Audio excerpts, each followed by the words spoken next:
ಶಾಸಕ ಬಸನಗೌಡ ಪಾಟೀಲ್ ಒಬ್ಬಂಟಿಯಾಗುವ ಎಲ್ಲ ಲಕ್ಷಣಗಳು ಕಂಡು ಬರ್ತಾ ಇದೆ. ರೆಬೆಲ್ ಶಾಸಕ ಬಸನಗೌಡ ಪಾಟೀಲ್ ಬದಲಾಗ್ತಾ ಇಲ್ಲ ಅನ್ನೋದು ಸ್ಪಷ್ಟವಾಗಿ ಗೊತ್ತಾಗ್ತಾ ಇದೆ. ಮಿತ್ರಕೂಟ ನೀಡಿರುವಂತ ಸಲಹೆಯನ್ನು ಕೂಡ ಯತ್ನಾಳ್ ಅವರು ಒಪ್ತಾ ಇಲ್ಲ. ಕ್ಷಣಕ್ಕೊಂದು ಹೇಳಿಕೆ ನೀಡಿ ರೆಬೆಲ್ಸ್ ಟೀಮ್ಗೂ ಕೂಡ ಮುಜುಗರ ತರುವಂತ ಕೆಲಸವನ್ನ ಯತ್ನಾಳ್ ಅವರ ಹೇಳಿಕೆಗಳು ಮಾಡ್ತಾ ಇದೆ. ರೆಬೆಲ್ಸ್ ಟೀಮ್ ಕೂಡ ಈಗ ಜೊತೆಗಿಲ್ಲ, ಯತ್ನಾಳ್ ಈಗ ಒಂಟಿಯಾಗಿದ್ದಾರೆ. ಅತಿಯಾದ ಮಾತು ತಂಡದ ಅಸಮಾಧಾನಕ್ಕೆ ಸಹಜವಾಗಿ ಕಾರಣ ಆಗ್ತಾ ಇದೆ. ದೆಹಲಿ ನಾಯಕರಿಗೂ ಕೂಡ ಸೆಡ್ಡು ಹೊಡೆಯುವ ರೀತಿಯಲ್ಲಿ ಯತ್ನಾಳ್ ಅವರ ನಡೆ ಇದೆ. ಈ ರೀತಿಯ ಮಾತುಗಳು ಕೂಡ ಇದ್ದಾವೆ. ಹೈಕಮಾಂಡ್ನಿಂದಾಗಿ ಎಷ್ಟೇ ಬಾರಿ ಎಚ್ಚರಿಕೆ ಮನವಿ ಇದ್ರೂ ಕೂಡ ಯಾರಿಗೂ ಕ್ಯಾರೆ ಅನ್ನದೇ ಇರುವಂಥ ರೀತಿ. ಆಮೇಲೆ ಅವರ ಮಿತ್ರಕೂಟ ಏನಿದೆ ಅಂದರೆ ಅವರ ಜೊತೆಗಿರುವಂಥ ನಾಯಕರ ಮಾತುಗಳನ್ನು ಕೂಡ ಕೇಳುವಂತಹ ಪರಿಸ್ಥಿತಿಯಲ್ಲಿ ಯತ್ನಾಳ್ ಅವರಿಲ್ಲ.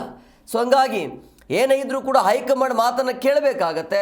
ಸೊ ಉಳಿದಿರುವಂಥ ಇವರ ಜೊತೆಲಿರುವಂಥ ಆಪ್ತರು ಹೈಕಮಾಂಡ್ ಮಾತಿಗೆ ಬಗ್ಗೆ ಹೈಕಮಾಂಡ್ ಮಾತನ್ನು ಕೇಳ್ತಿದ್ದಾರೆ. ಆದರೆ ಯತ್ನಾಳ್ ಅವರು ಕೇಳದೇ ಇರುವಂಥ ಹಿನ್ನೆಲೆಯಲ್ಲಿ ಅವರು ಒಬ್ಬಂಟಿಯಾಗುವಂತಹ ಎಲ್ಲ ಲಕ್ಷಣಗಳು ಕಂಡು ಬರ್ತಾ ಇದೆ.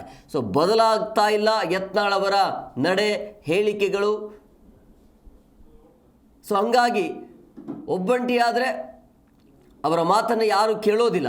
ಈಗ ಯತ್ನಾಳ್ ಅವರು ಯಾಕೆ ಒಬ್ಬಂಟಿ ಆಗ್ತಾ ಇದ್ದಾರೆ, ಅವರ ಜೊತೆಗೆ ಯಾಕೆ ಬಲ ಇಲ್ಲ ಅಂತ ಹೇಳಿದ್ರೆ ಸೋಷಿಯಲ್ ಮೀಡಿಯಾದಲ್ಲಿ ಮಾತ್ರ ಪಾಪ್ಯುಲರ್ ಯತ್ನಾಳ್ ಅವರು ಅನ್ನೋದು ಕೆಲ ನಾಯಕರ ಒಂದು ಆ ರೀತಿಯ ಚರ್ಚೆಗಳು.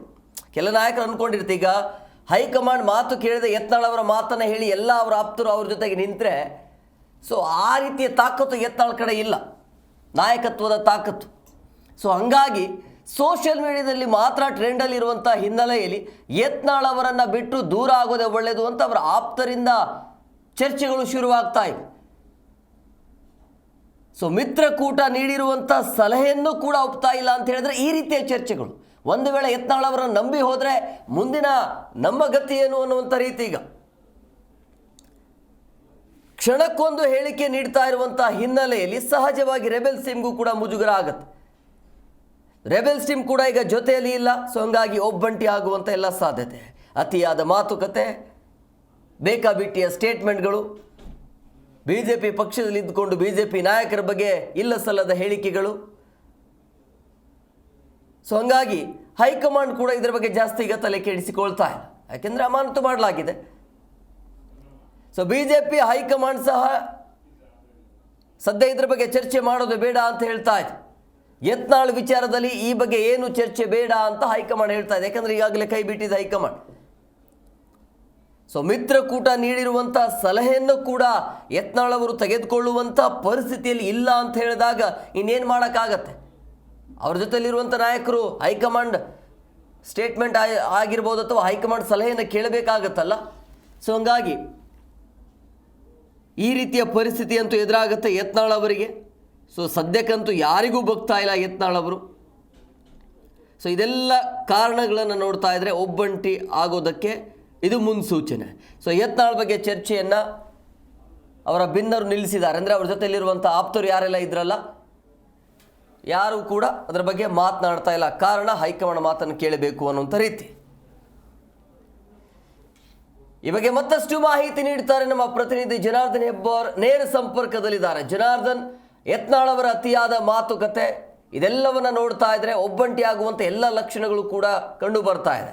ಆಮೇಲೆ ಯತ್ನಾಳ್ ಅವರನ್ನು ನಂಬಿ ಹೋದರೆ ನಮ್ಮ ಮುಂದಿನ ಪರಿಸ್ಥಿತಿ ಏನು ಅನ್ನೋದು ಆಪ್ತರಿಗೂ ಕೂಡ ಸಹಜವಾಗಿ ಗೊತ್ತಿರುವಂಥ ವಿಚಾರ. ಸೊ ಹಂಗಾಗಿ ಒಬ್ಬಂಟಿ ಆಗುವ ಎಲ್ಲ ಸಾಧ್ಯತೆ ಇದೆಯಾ? ಸದ್ಯದ ಪರಿಸ್ಥಿತಿಯನ್ನ ನೋಡಿದಾಗ ಯತ್ನಾಳ್ ಅವರು ಒಬ್ಬಂಟಿ ಆದಂತೆ ಕಾಣ್ತಾ ಇದೆ. ಕಾರಣ ಏನಂತಂದ್ರೆ ಇಷ್ಟು ದಿನ ರೆಬೆಲ್ಸ್ ಜೊತೆಲಿತ್ತು, ಡಿ ಟೀಮ್ ಅವ್ರ ಜೊತೆ ನಿಂತಿತ್ತು, ಪ್ರತಿ ಹಂತದಲ್ಲೂ ಅವ್ರ ಪರವಾಗಿ ಮಾತಾಡ್ತಾ ಇತ್ತು, ಹೈಕಮಾಂಡ್ ಜೊತೆಯಲ್ಲೂ ಸಹಿತ ಅವ್ರ ಪರವಾಗಿ ಮಾತಾಡ್ತಾ ಇತ್ತು. ಆದ್ರೆ ಬರ್ತಾ ಬರ್ತಾ ಯತ್ನಾಳ್ ಅವರ ನಡೆಯಲ್ಲಿ ಬಹಳ ವ್ಯತ್ಯಾಸ ಕಾಣಿಸ್ತಾ ಇದೆ. ಅವರು ಆಪ್ತರ ವಲಯದವ್ರು ಯಾರೇ ಹೇಳಿದ ಮಾತನ್ನು ಕೂಡ ಅವರು ಗಮನಿಸ್ತಾ ಇಲ್ಲ, ಕೇಳ್ತಾ ಇಲ್ಲ, ಅದನ್ನ ಆ ರೀತಿಯಲ್ಲಿ ನಡ್ಕೊಳ್ಳೋಕೆ ಪ್ರಯತ್ನ ಕೂಡ ಮಾಡ್ತಾ ಇಲ್ಲ. ಹೈಕಮಾಂಡ್ಗೆ ಪತ್ರ ಬರೀರಿ ಅಂತ ಹೇಳಿದ ಸಂದರ್ಭದಲ್ಲಿ ಓಕೆ ಅಂತ ಹೇಳಿ ಪತ್ರವನ್ನ ಬರದೇ ಬಿಟ್ರು ಅಂತ ಹೇಳಿ ಕೂಡ ಸುದ್ದಿ ಆಯ್ತು. ಆದ್ರೆ ವಾಸ್ತವದಲ್ಲಿ ಕತೆ ಬೇರೆನೇ ಇದೆ. ಯತ್ನಾಳ್ ಅವರಿಗೆ ಇವರೆಲ್ಲರೂ ಕೂಡ ಮನವರಿಕೆ ಮಾಡಬೇಕು, ಹೈಕಮಾಂಡ್ಗೆ ಪತ್ರ ಕೊಟ್ಟು ಕನ್ವಿನ್ಸ್ ಮಾಡೋಣ ಹೇಳಿದ್ರು ಸಹಿತ ನಾನೇ ಆಕೆ ಬದುಕಬೇಕು ಅನ್ನುವಂತ ಮನಸ್ಥಿತಿಯಲ್ಲಿ ಇನ್ನೂ ಇದ್ದಾರೆ. ಆ ಮನಸ್ಥಿತಿಯಿಂದ ಅವ್ರು ಹೊರಗೆ ಬಂದಿಲ್ಲ ಅನ್ನೋದು ಇಲ್ಲಿ ಸ್ಪಷ್ಟವಾಗಿ ಗೊತ್ತಾಗಿದೆ. ಆ ಕಾರಣಕ್ಕಾಗಿ ರೆಬೆಲ್ಸ್ ಟೀಮ್ ಅವರೆಲ್ಲರೂ ಕೂಡ ತಲೆಸ್ತವಾಗಿದ್ದಾರೆ. ಹೈಕಮಾಂಡ್ ಸಹಿತ ಅವರಿಗೆ ಒಂದು ಸ್ಪಷ್ಟ ಸೂಚನೆಯನ್ನ ಕೊಟ್ಟಿದ್ದಾರೆ ಅಂತ ಮಾಹಿತಿ. ಯಾಕಂದ್ರೆ ಮೊನ್ನೆ ಅಷ್ಟೇ ರಮೇಶ್ ಜಾರಕಿಹೊಳಿ ಸೇರಿದಾಗೆ ಒಂದಷ್ಟು ಜನ ಪ್ರಮುಖರೆಲ್ಲ ದೆಹಲಿಗೆ ಹೋಗಿ ಬಂದಿದ್ದಾರೆ. ಆ ಸಂದರ್ಭದಲ್ಲಿ ಅವರಿಗೆಲ್ಲರೂ ಸೂಚನೆ ಕೊಟ್ಟಿರೋದು, ಯತ್ನಾಳ್ ಅವರ ವಿಚಾರದಲ್ಲಿ ಯಾವುದೇ ರೀತಿಯ ಚರ್ಚೆಯನ್ನ ಮಾಡಬೇಡಿ, ಸಾಕು ಈ ಚರ್ಚೆಯನ್ನ ನಿಲ್ಲಿಸಿ, ಯಾವ ಸಂದರ್ಭದಲ್ಲಿ ಏನ್ ಮಾತಾಡ್ಬೇಕು ಏನ್ ಮಾಡ್ಬೇಕು ಅನ್ನೋದನ್ನ ಹೈಕಮಾಂಡ್ ತೀರ್ಮಾನ ಮಾಡುತ್ತೆ.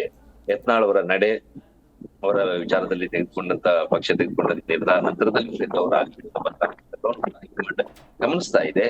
ಹಾಗೆ ಇರ್ಲಿ, ಯತ್ನಾಳ್ ಅವರ ವಿಚಾರದಲ್ಲಿ ಹೈಕಮಾಂಡ್ ತೀರ್ಮಾನ ತೆಗೆದುಕೊಳುತ್ತೆ. ಸದ್ಯಕ್ಕೆ ನೀವು ಯಾರು ಅದ್ರ ಬಗ್ಗೆ ಚರ್ಚೆ ಮಾಡಬೇಡಿ ಅಂತ ಹೇಳಿ ಸೂಚನೆ ಕೂಡ ಕೊಟ್ಟಿದೆ. ಅಂತಾನೆ ಯತ್ನಾಳ್ ಅವರು ನಾನು ಬೇರೆ ಪಕ್ಷ ಕಟ್ಟಿಸಿ ಮಾಡ್ತೀನಿ ಹೇಳೋದು, ಮತ್ತೆ ಹಳೆಯ ಮಾತುಗಳನ್ನ ಮುಂದುವರಿಸಿರೋದು, ಬಿಜೆಪಿಯಲ್ಲಿ ನಾನು ಮುಂದೆ ಸಿಎಂ ಆಗ್ತೀನಿ ಅನ್ನೋ ಮಾತು, ಇದೆಲ್ಲವೂ ಕೂಡ ಯತ್ನಾಳ್ ಅವರು ಪದೇ ಪದೇ ಹೇಳ್ಕೊಳ್ತಾನೆ ಇರ್ತಾರೆ. ಇದೆಲ್ಲವೂ ಇವರಿಗೆ ರೆಬೆಲ್ಸ್ ಟೀಮ್ಗೆ ಸಾಕಷ್ಟು ಮುಜುಗರವನ್ನ ತಂದಿದೆ. ಇವರ ಹೋರಾಟ ಇರೋದೇ ಒಂದು, ಇವರ ಅಜೆಂಡಾ ಇಟ್ಕೊಂಡು ಎಷ್ಟು ದಿನ ಹೋರಾಟ ಮಾಡಿದ್ದೇ ಒಂದು, ಈಗ ಇವ್ರು ಹೇಳ್ತಾ ಇರೋದೇ ಒಂದು. ಇದೆಲ್ಲ ಕಾರಣಕ್ಕಾಗಿ ರೆಬೆಲ್ಸ್ ಟೀಮ್ ತೀವ್ರ ಅಸಮಾಧಾನಗೊಂಡು ಯತ್ನಾಳ್ ಅವರಿಂದ ಅಂತರವನ್ನ ಕಾಯ್ದುಕೊಳ್ಳುವಂತ ಒಂದು ಪ್ರಯತ್ನವನ್ನ ಮಾಡದಂತೆ ಕಾಣಿಸ್ತಾ ಇದೆ. ಇತ್ತೀಚಿನ ದಿನಗಳಲ್ಲಿ ನಡೆದಂತ ಸಭೆಗಳಿಗೂ ಸಹಿತ ಯತ್ನಾಳ್ ಅವರಿಗೆ ಆಹ್ವಾನ ನೀಡ್ತಾ ಇಲ್ಲ. ಪಕ್ಷದಿಂದ ಉಚ್ಚಾಟನೆ ಆದ್ರೂ ಸಹಿತ ಒಂದಿಷ್ಟು ಜನ ಇದರಲ್ಲಿ ರೆಕಾರ್ಡ್ ಮಾತಾಡ್ಕೊಳ್ಳೋದಕ್ಕೆ ಸೇರ್ತಾ ಇದ್ರು.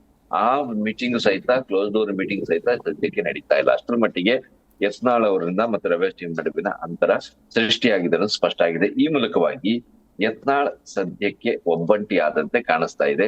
ಪರಿಸ್ಥಿತಿ ಹೀಗೆ ಮುಂದುವರೆದ್ರೆ ಕಂಟಿನ್ಯೂ ಆಗ್ತಾರೆ, ಯತ್ನಾಳ್ ಒಬ್ಬಂಟಿ ಆಗ್ತಾರೆ. ಮುಂದಿನ ದಿನದಲ್ಲಿ ಯಾರು ಕೂಡ ಅವ್ರ ಜೊತೆಗೆ ನಿಲ್ಲಲ್ಲ. ಪರಿಸ್ಥಿತಿ ಸುಧಾರಿಸ್ಕೊಂಡ್ರೆ, ಯತ್ನಾಳ್ ಅವರ ತಮ್ಮ ನಡೆಯಲ್ಲಿ ಕೆಲವೊಂದಷ್ಟು ಬದಲಾವಣೆಯನ್ನ ಮಾಡ್ಕೊಂಡ್ರೆ, ಆವಾಗ ಯತ್ನಾಳ್ ಅವರಿಗೆ ಮತ್ತೆ ಇವರೆಲ್ಲರ ಬೆಂಬಲ, ಬಿಜೆಪಿ ಹೈಕಮಾಂಡ್ ನ ಸಪೋರ್ಟ್ ವರೆಗೆ ಸಿಗುವಂತ ರೀತಿಯ ಮಟ್ಟಕ್ಕೆ ಪರಿವರ್ತನೆ ಆಗುವಂತ ಸಾಧ್ಯತೆ ಕಾಣಿಸ್ತಾ ಇದೆ. ಆದ್ರೆ ಸದ್ಯದ ಪರಿಸ್ಥಿತಿಯಲ್ಲಿ ಯತ್ನಾಳ್ ಒಬ್ಬಂಟಿ ಆಗಿದ್ದಾರೆ ಅನ್ನೋದು ಸ್ಪಷ್ಟ. ಜನಾರ್ದನ್, ಇದ್ರ ಜೊತೆಗೆ ಆರಂಭದಲ್ಲಿ ಹೈಕಮಾಂಡ್ ಕಡೆಯಿಂದ ಅಮಾನತು ಮಾಡಿರುವಂತ ಸಂದರ್ಭದಲ್ಲಿ ಇವರ ಮಿತ್ರಕೂಟ ಕೂಡ ಎಲ್ಲರೂ ಒಗ್ಗಟ್ಟಾಗಿ ಮತ್ತೆ ವಾಪಸ್ ಪಕ್ಷಕ್ಕೆ ಕರೆತರುವಂತ ಕೆಲಸ ಕೂಡ ಆಗಿತ್ತು. ಆದ್ರೆ ಎಲ್ಲವನ್ನ ನೋಡ್ತಾ ಇದ್ರೆ ಸದ್ಯಕ್ಕೆ ಒಬ್ಬಂಟಿ ಆಗುವಂತ ಎಲ್ಲ ಲಕ್ಷಣ ಇದೆ. ಅದರ ಜೊತೆಗೆ ಯತ್ನಾಳ್ ಅವರ ಟಾರ್ಗೆಟ್ ಏನು ಅಂದ್ರೆ, ಪ್ರಮುಖವಾಗಿ BS ಯಡಿಯೂರಪ್ಪ ಅವರ ಕುಟುಂಬನ ಅಥವಾ ಹೈಕಮಾಂಡ್, ಯಾಕೆ ಇವರು ಕೇಳ್ತಾ ಇಲ್ಲ ಅಂತ ಹೇಳಿ? ಯತ್ನಾಳ್ ಅವರ ಟಾರ್ಗೆಟ್ ಇರೋದು ಒಂದೇ, ವಿಜೇಂದ್ರ ಅವರ ಬದಲಾವಣೆ ಆಗ್ಬೇಕು, ರಾಜ್ಯಾಧ್ಯಕ್ಷರಾಗಿ ವಿಜೇಂದ್ರ ಅವರು ಕಂಟಿನ್ಯೂ ಆಗ್ಬಾರ್ದು, ಇದೇ ಅವರ ಟಾರ್ಗೆಟ್ ಆಗಿತ್ತು. ಆ ದಿಶೆಯಲ್ಲಿ ಸಾಕಷ್ಟು ಪ್ರಯತ್ನ ಮಾಡಿದ್ರು. ಆ ದಿಶೆಯಲ್ಲಿ ಸಾಗ್ತಾ ಇರುವಂತ ಸಂದರ್ಭದಲ್ಲಿ ರೆಬೆಲ್ಸ್ ನಡುವೆ ಒಂದಷ್ಟು ಅಸಮಾಧಾನಗಳು ಶುರುವಾಯಿತು. ಯಾಕಂದ್ರೆ ಯತ್ನಾಳ್ ಅವರು ಆಡುವಂತ ಮಾತು ಇದೆಲ್ಲವೂ ಸಹಿತ ಪಕ್ಷದಲ್ಲಿ ಅವರಿಗೆಲ್ಲ ಒಂದ್ ರೀತಿ ಅಸಮಾಧಾನಗಳನ್ನ ಉಂಟು ಮಾಡ್ಲಿಕ್ಕೆ ಸೃಷ್ಟಿ ಕಾರಣ ಆಯ್ತು. ಇವ್ರು ಹೇಳಿದ ಮಾತು ಕೇಳದೆ ಇರೋದು, ರೆಬೆಲ್ಸ್ ಟೀಮ್ ನ ಒಂದು ಅಜೆಂಡಾ ಇಟ್ಕೊಂಡು ಹೋದಾಗ ಅದನ್ನ ಬಹಿರಂಗವಾಗಿ ಮಾತಾಡ್ಬೇಡಿ, ಹೈಕಮಾಂಡ್ ಜೊತೆಯಲ್ಲಿ ನಾವು ಅದನ್ನ ಮಾತಾಡ್ತಾ ಇದ್ದೀವಿ ಅನ್ನೋ ಸಂದರ್ಭದಲ್ಲಿ ಅದನ್ನ ಮೀರಿಯೂ ಸಹಿತ ಇವರು ಮತ್ತೆ ಬಹಿರಂಗವಾಗಿ ಮಾತಾಡ್ತಾ ಹೋಗಿರೋದ್ರಿಂದ ಇವರ ಟಾರ್ಗೆಟ್ ಮಿಸ್ ಆದಂತೆ ಕಾಣಿಸ್ತಾ ಇದೆ. ಯತ್ನಾಳ್ ಅವರೇ ಇದಕ್ಕೆ ಆರಂಭಿಸಿದ್ರು. ಯತ್ನಾಳ್ ಅವರ ನೇತೃತ್ವದಲ್ಲಿ ಶುರುವಾಯ್ತು ಈ ಒಂದು ಹೋರಾಟ. ಅವರ ಕಾರಣಕ್ಕಾಗಿಯೇ ಹೋರಾಟಕ್ಕೆ ದೊಡ್ಡ ಹೊಡ್ಲಿಯೇಟು ಬಿದ್ದಂತೆ ಕಾಣಿಸ್ತಾ ಇದೆ. ಇಲ್ಲದೆ ಅವರು ಇಷ್ಟೊತ್ತಿಗಾಗ್ಲೇ ಯಾವ್ದಾರ ಒಂದು ತೀರ್ಮಾನ ಆಗ್ಬೇಕಾಗಿತ್ತು. ಹೈಕಮಾಂಡ್ ಆ ತೀರ್ಮಾನ ಕೂಡ ಆಗ್ದೇನೆ ಯತ್ನಾಳ್ ಅವರೇ ಪಕ್ಷದಿಂದ ಉಚ್ಚಾಟನೆ ಆಗುವಂತ ಸಂದರ್ಭ ಬಂತು. ಈಗಲೂ ಕೂಡ ಅವರ ಟಾರ್ಗೆಟ್ ವಿಜೇಂದ್ರ ಅವರ ಬದಲಾವಣೆ ಆಗಬೇಕು ಅಂತ ಹೇಳಿ ಅದು ಹೈಕಮಾಂಡ್ ತೀರ್ಮಾನ ತೆಗೆದುಕೊಳ್ತಾ ಆ ದಿಶೆಯಲ್ಲಿ ವಿರೋಧ ಇರೋರು ವಿರೋಧವಾಗಿ, ಪರ ಇರೋರು ಪರವಾಗಿ ಮನವಿಯನ್ನ ಸಲ್ಲಿಸಿ ಆಗಿದೆ ಹೈಕಮಾಂಡ್ಗೆ. ಅದು ಹೈಕಮಾಂಡ್ ತೀರ್ಮಾನಕ್ಕೆ ಬಿಡಬೇಕಾಗಿತ್ತು. ಆದ್ರೆ ಯತ್ನಾಳ್ ಅವರು ಪಟ್ಟಿ ಹಿಡಿದು ಕೂತ್ಕೊಂಡ ಕಾರಣಕ್ಕಾಗಿ ಇದು ಒಂದಷ್ಟು ಗೊಂದಲಕ್ಕೆ ಕಾರಣ ಆಯ್ತು. ರೆಬೆಲ್ಸ್ ಟೀಮ್ ಕೂಡ ಸೃಷ್ಟಿ ಆಯ್ತು. ಆದ್ರೆ ರೆಬೆಲ್ಸ್ ಟೀಮ್ ಇಂದನೇ ಇವರು ಹೊರಗಡೆ ಬರುವಂತ ಪರಿಸ್ಥಿತಿ ಬಂತು. ರೆಬೆಲ್ಸ್ ಟೀಮ್ ಈ ವಿಚಾರದಲ್ಲಿ ಪಕ್ಷದಲ್ಲಿ ಯಾವ ಮಾರ್ಗದಲ್ಲಿ ಹೋಗ್ಬೇಕು ಆ ಮಾರ್ಗದಲ್ಲಿ ಹೋಗ್ತಾ ಇತ್ತು. ಆದ್ರೆ ಯತ್ನಾಳ್ ಪಕ್ಷದಿಂದ ಆಚೆ ಬರುವ ರೀತಿಯಲ್ಲಿ ಪಕ್ಷದಿಂದ ಹೊರಗಡೆ ಇದನ್ನ ಬಹಿರಂಗವಾಗಿ ಚರ್ಚೆ ಮಾಡ್ಲಿಕ್ಕೆ ಶುರು ಮಾಡಿದಾಗ ಈ ಒಂದು ಹೋರಾಟಕ್ಕೆ ಒಂದು ಗುರಿ ತಲುಪಲಿಕ್ಕೆ ಸಾಧ್ಯ ಆಗದೆ ಇರುವಂತ ಸಂದರ್ಭ ಎದುರಾಗೋಯ್ತು. ಹಾಗಾಗಿ ಯತ್ನಾಳ್ ಅವರೀಗ ಒಂಟಿ ಆಗಿದ್ದಾರೆ. ಅವರು ಮತ್ತೆ ಜಂಟಿ ಆಗ್ಬೇಕು ಅಂತಂದ್ರೆ ತಮ್ಮ ನಡೆಯಲ್ಲಿ ಒಂದಷ್ಟು ಬದಲಾವಣೆಯನ್ನ ಮಾಡ್ಕೊಳ್ಳೇಬೇಕಾದ ಪರಿಸ್ಥಿತಿ ಇದೆ. ಅವ್ರು ಮಾಡ್ಕೊಳ್ತಾರಾ ಇಲ್ವೋ ಅನ್ನೋದು ಗೊತ್ತಿಲ್ಲ. ಆದ್ರೆ ರೆಬೆಲ್ಸ್ ಟೀಮ್, ಅವರ ಆತ್ಮೀಯರು, ಅವರ ಆಪ್ತ ಬಳಗ ಎಲ್ಲರೂ ಕೂಡ ಯತ್ನಾಳ್ ಅವ್ರ ಮೇಲೆ ತೀವ್ರವಾಗಿ ಅಸಮಾಧಾನಗೊಂಡಿದ್ದಾರೆ. ಅವ್ರು ತಮ್ಮ ನಡೆಯನ್ನ ಪರಿಹರಿಸಿಕೊಳ್ಳದೆ ಇದ್ರೆ ನಾವ್ ಯಾರು ಕೂಡ ಅವ್ರ ಹತ್ರಕ್ಕೆ ಹೋಗುವಂತ ಸಂದರ್ಭ ಬರೋದೇ ಇಲ್ಲ, ಅಷ್ಟರ ಮಟ್ಟಿಗೆ ಪರಿಸ್ಥಿತಿ ಬದಲಾಯಿಸುತ್ತೆ ಅಂತ ಒಂದು ಎಚ್ಚರಿಕೆ ಮಾತನ್ನು ಕೂಡ ಅವ್ರಿಗೆ ಈಗಾಗಲೇ ತಿಳಿಸಿದ್ದಾರೆ ಅನ್ನೋಂತ ಮಾಹಿತಿ ಇದೆ. ನೋಡ್ಬೇಕು ಈಗ ಯತ್ನಾಳ್ ಅವರು ತಮ್ಮ ನಡೆಯಲ್ಲಿ ಬದಲಾವಣೆ ಮಾಡ್ಕೊಳ್ತಾರೆ. ನಡೆಯಲ್ಲಿ ಮೀನ್ಸ್ ಅವ್ರ ಮಾತಿನಲ್ಲಿ ಬದಲಾವಣೆ ಮಾಡ್ಕೊಂಡ್ರಾಯ್ತು. ಅವ್ರು ಬಹಿರಂಗವಾಗಿ ಆಡ್ತಾ ಇರೋಂತ ಮಾತಿನಲ್ಲಿ ಹಿಡಿತ ತಂದ್ಕೊಂಡ್ರೆ ರೆಬೆಲ್ಸ್ ಟೀಮ್ ಎಲ್ಲರೂ ಕೂಡ ಅವರ ಜೊತೆಯಲ್ಲಿ ಸೇರುವಂತ ಸಾಧ್ಯತೆ ಇದೆ. ಥ್ಯಾಂಕ್ ಯು ಜನಾರ್ದನ್ ನಿಮ್ಮೆಲ್ಲ ಡೀಟೇಲ್ಸ್ಗಾಗಿ.